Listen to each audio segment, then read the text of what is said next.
پیمبر یک نظر کن سوئے ماں.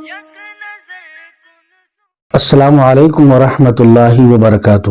ناظرین، ایک سوال آیا ہے کہ امام نے خطبہ دیتے وقت بائیں ہاتھ میں عصا لے کر خطبہ دیا تو یہ کیسا ہے؟ یا یہ کہ امام خطبہ دے تو عصا کس ہاتھ میں لینا چاہیے؟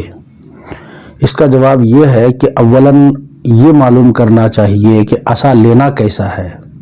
اس سلسلے میں عرض یہ ہے کہ عصا لینے کو بعض علماء کرام نے مکروہ لکھا ہے اور بعض علماء کرام نے اسے سنت لکھا ہے، اور سنت ہے بھی تو کوئی سنت مؤکدہ نہیں ہے.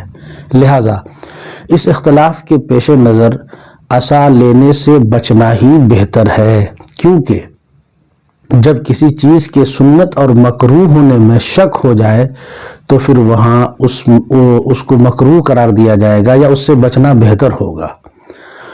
اور اگر کسی نے عصا لے بھی لیا ہے تو بہتر یہی ہے کہ وہ دائیں ہاتھ میں لے، کیونکہ دائیں ہاتھ میں عمل کو پسندیدہ قرار دیا گیا ہے. اور اگر بائیں ہاتھ میں لے بھی لیا ہے تو کوئی حرج نہیں ہے، اس میں کوئی دقت نہیں ہے. میں یہاں ایک بات اور عرض کرنا چاہوں گا، وہ یہ ہے کہ بعض مقامات پر مساجد میں عصا لینے کو لازم و ضروری سمجھتے ہیں کہ اگر عصا لے کر خطبہ نہیں دیا تو ایک طرح سے نقصان ہوا یا جمعہ میں کسی طرح کی کوئی کمی آئی، نماز میں کوئی خلل ہو گیا.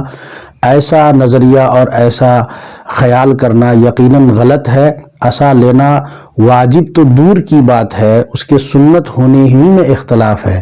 لہٰذا اس چیز کو لازم و ضروری نہ سمجھا جائے. اگر کوئی خطیب عصا نہیں لیتا ہے تو اسے لعن طعن نہ کیا جائے، اور اگر کوئی لیتا بھی ہے تو اسے برا بھلا نہ کہا جائے. السلام علیکم ورحمۃ اللہ وبرکاتہ. حرمت روح پیمبر یک نظر کن سوئے ماں.